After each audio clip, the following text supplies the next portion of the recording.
Hey, get out of here already. Thud.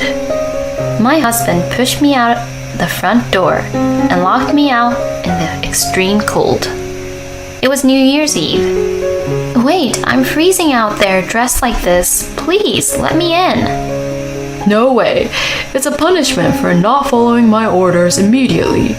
Shiver there for the rest of your life. Ha ha ha. I bit my lip at the sound of my husband laughing through the door and hugged my own shoulders. I was sweating profusely from the last-minute cleaning, and my t-shirt was completely soaked through as I began to walk outside. After reaching out to my parents for help, I finally arrived at my childhood home and noticed my father's bright smile, which made me tilt my head in confusion. I know you just got here and you're probably tired, but could you take a look on the balcony for a minute? You're going to see some interesting stuff. I peeked out the window in horror, wondering what was going on. What? My husband was locked out half naked on the balcony and was starting to turn blue. I couldn't believe what was happening. My name is Nova, and I'm just an average housewife.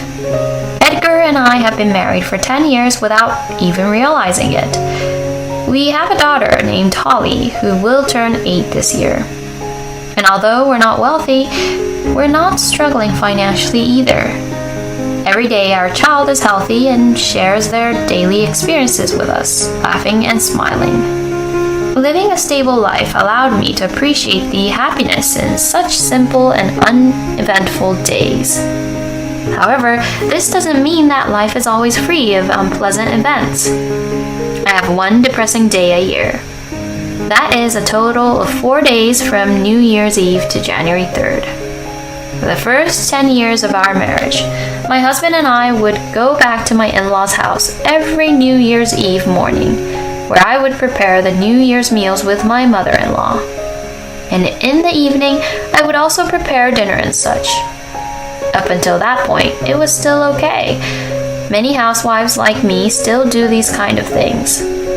However, the problem starts after New Year's. My husband's relatives would gather in his parents' house, and I would have to act like a servant and entertain them. I pour drinks for my relatives who do nothing but engage in trivial conversations or watch TV, prepare snacks, and then wash the leftover dishes. It's no exaggeration to say that this is just a repeated cycle. The only time my mind can be at ease is when I go shopping for ingredients. If I had to choose between entertaining relatives and waiting in a long line at the supermarket, I'd rather do the latter. However, I should mention that my in-laws are not bad people, and my mother-in-law doesn't believe me for no reason. It's just that she holds on to some outdated values. Most of the relatives are elderly and have trouble walking or standing up straight. With the idea that a daughter-in-law is there to take care of the housework and housekeeping, my mother-in-law expects me to work more than anyone else. For their part, the relatives sometimes give Holly, my daughter, an allowance. Maybe it's understandable if you think about it, but I also think every year that I want to relax during the New Year's holiday. That melancholy starts to attack me in the first half of December. I received a call from my mother. Apparently, my father said he wants to spend the New Year's holiday with Holly for the first time in a while. We usually just stop by to say New Year's greetings on our way back from my in-laws' house, so it's been quite a while since we spent the holiday together. I go to visit during Holly's summer vacation for about a week, so it's not like I never see them, but I understand their desire to spend New Year's with their granddaughter. However, I wonder if my in-laws will allow it. I nervously contacted my mother-in-law. To my surprise, my mother-in-law agreed to it. Well, you've been coming to our house for many years, so if your father is saying that, then you should go back home. And make sure to take good care of your parents. I said thank you very much and hung up the phone. I couldn't help but wonder why I needed my mother-in-law's permission to go back to my own home, but there was no point in thinking about it now. I called back and said, I can come home for New Year's. and heard my mother's joyful voice on the other end of the line. It seemed like I could finally relax for the first time in a while during the New Year's holiday. The usually depressing end of the year felt brighter. When Edgar came home from work, I told him about what happened today. Oh, really? That's great news. You're always dealing with your relatives, right? Forget about them all this year and just take a good rest. As Edgar said that, he gave me words of encouragement. Okay, let's do that, I replied. Then I asked, hasn't it been quite a while since you last saw my parents too? And then, unexpectedly, he replied with these words. I'm not going to your parents' house, Nova. Huh? I had thought that Edgar would come with me. However, upon reflection, I realized that while I was happy to be able to return to my own family, it was not necessarily the same for Edgar. Were you hoping to go to your parents' house as usual? If you really want to, we can spend New Year's separately. When I responded with disappointment, Edgar quickly replied, No, that's not it. No, I don't plan on going to your parents' house. I was just thinking of spending New Year's with my friends this year. A New Year with friends? You're kidding. Don't make such a boring joke. I know that Edgar has single friends who are free on New Year's Eve, but does that mean he has to spend it with them this year? If he wanted to go to his family's house, I could understand, but why would he refuse to come to my family's house for that reason? What are you talking about? Come with me too. My parents also want to meet you, and there's no rush to spend time with your friends. You can do that next year.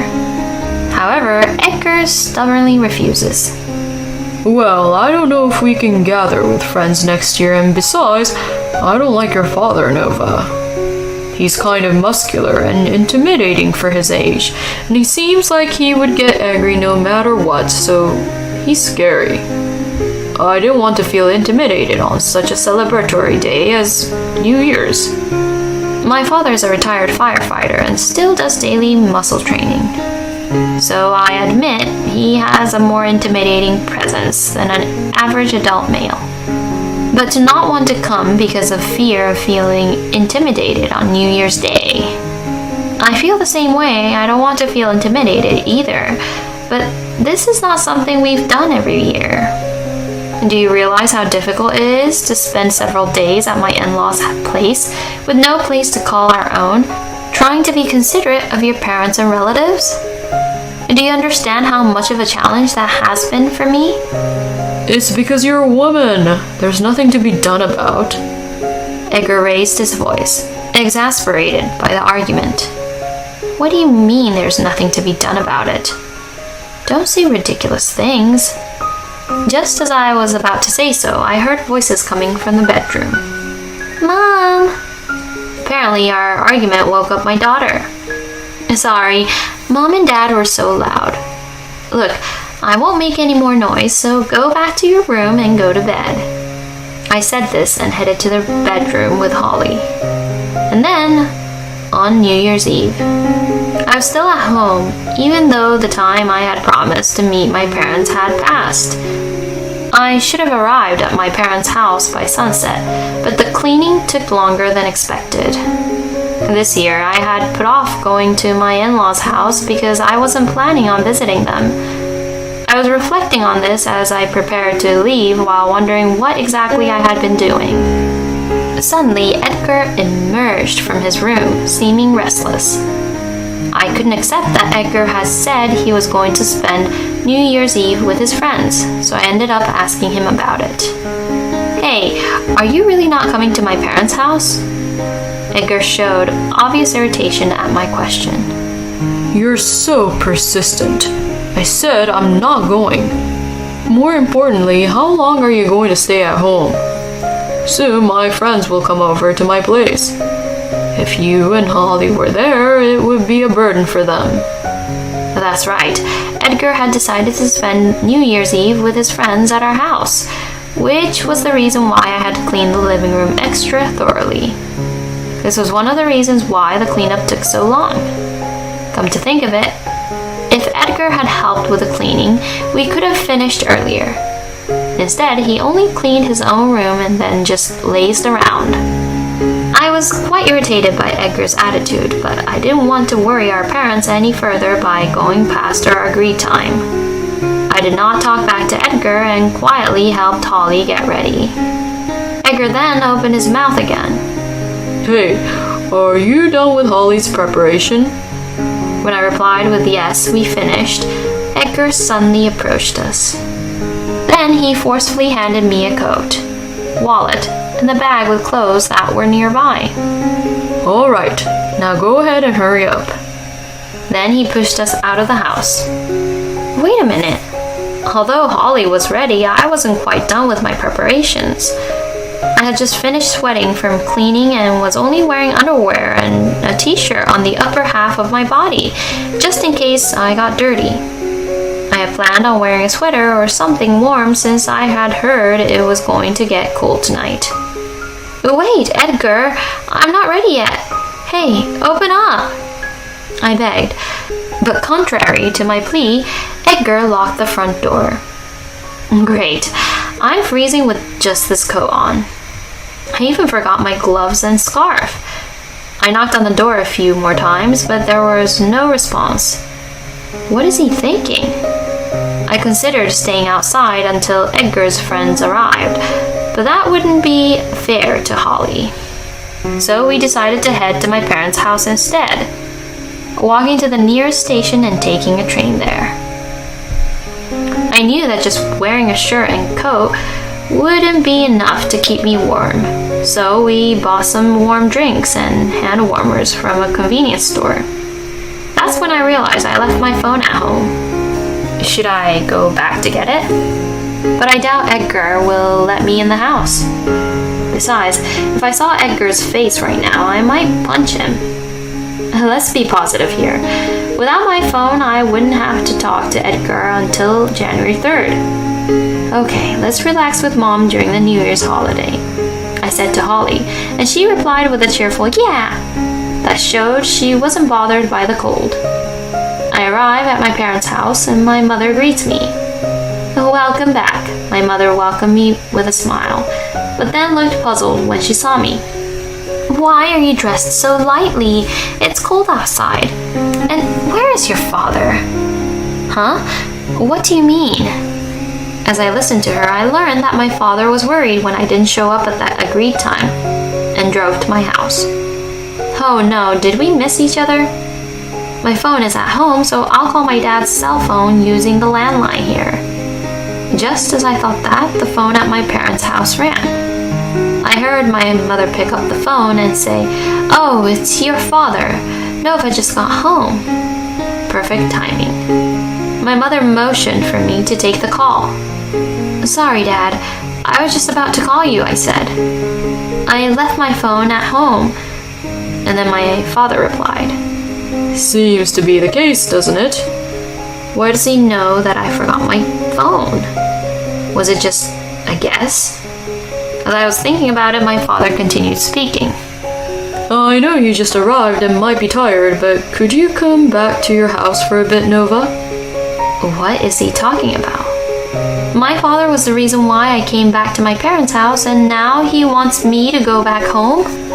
Besides, if I go back now, it'll be past midnight, and I'll be welcoming the new year alone. What is my father thinking? I know it's sudden, but please, I'm begging you. You'll see something interesting. In the end, I decided to go back to my house. Given the time, we decided to leave Holly with my mother. Going back home was quite bothersome. However, it was very unusual for my father to make such a request. I borrowed some clothes and a scarf from my mother to prepare for the cold. Then I got on the train again. When I arrived home, it was as I expected. The time had passed midnight. As I turned the doorknob of the front door, it was unlocked. I opened the door and entered the house. Then I saw my father sitting in a chair in the living room sipping tea. Wait, has my father shrunk a bit? Although he still had a good build compared to people of the same age, that's the impression I get. Oh, Nova, welcome back. Sorry for sending you around everywhere. Although my father apologized for that, that's not what's bothering me. What happened? Why are you inside? And where's Edgar? Today, he's celebrating New Year's Eve with his friends here. As my father says that, I looked around and noticed clothes belonging to Edgar and a woman's clothes scattered on the floor. What's this? Let me take a look first. My father points towards the balcony. I approached there and opened the curtains. On the other side of the window, there were a half-naked man and two women shivering and turning pale from the cold. Of course, the man is Edgar. I felt like I had somehow come to terms with everything that had happened until today, but I realized that their lives could be in danger if they stayed outside like this. So I brought the three of them inside the house. Then I asked my father to explain everything to me again. According to my father, I didn't come back even though it was the promised time, so he became worried and came to pick me up. When he arrived, he tried calling my phone and heard it ringing inside the house. So he thought I was still inside and entered the house without ringing the intercom. Then he saw three half-naked people tangled up in the living room. After seeing Edgar's face, he understood everything, and in his anger, he threw them out onto the balcony and locked them out. I sighed deeply, feeling overwhelmed. Then one of the women spoke to me. Can we just go back to the shop for now? We haven't contacted the shop yet, so it might have become a big deal. When I asked what happened, the woman explained that they were sex workers who were sent to the house for work. They were caught up in the situation and didn't know what to do. I told them that Edgar was responsible for everything and asked them to explain to the manager when they returned to the shop. After that, there was a Q&A session with Edgar. Afterward, during the questioning of Edgar, I discovered that this wasn't his first time soliciting the services of a sex worker. In fact, he had been doing it regularly while I was away at my parents' house. He had also occasionally dipped into our living expenses. When I told him that I wouldn't be going to my in-laws' house this year, apparently he had planned to have a wild time with two sex workers. And according to my father, he forgot to lock the door in his excitement to welcome the sex workers inside. Don't be silly, what the hell were you thinking? Is that why you refused to show up at my parents' house? I can't see you as anything more than a piece of filth. I'm divorcing you. I expect to receive appropriate alimony for damages. Tears welled up as I spoke the words. What in the world has the past 10 years been for? When Edgar heard my declaration of divorce, he clung to my feet, trembling.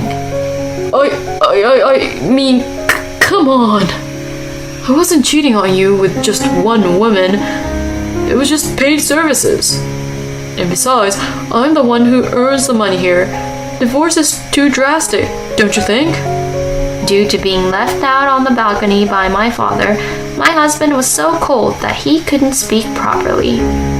However, instead of worrying about Edgar, my father pulled him up by his feet from under me. He then brought his face so close to Edgar's that their noses almost touched. What are you talking about, you fool?